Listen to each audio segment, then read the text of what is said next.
જય મહારાજના જયઘોષ સાથે 50,000થી વધુ દીવડાઓથી સંતરામ મંદિર ઝળહળી ઉઠ્યું।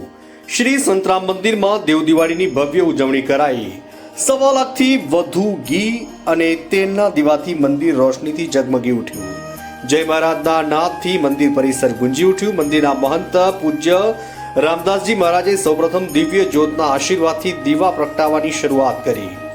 મંદિરના સંત ગણો તેમજ સ્વયંસેવકોએ પણ સમગ્ર મંદિર પરિસરમાં દીવડો પ્રગટાવીને મંદિરને પ્રજ્વલિત કર્યું। સંતરામ મંદિર સર્કલથી લઈ વિઠ્ઠલ કન્યા વિદ્યાલય સુધી ટ્રાફિક જામની સ્થિતિ સર્જાઈ હતી।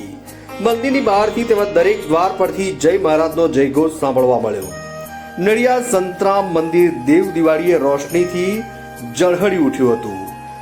મંદિર શિખરથી લઈને પરિસરમાં હજારો દીવડાઓની અલૌકિક રોશનીથી ઝળહળી ઉઠતા દિવ્ય નજારો જોવા મળ્યો।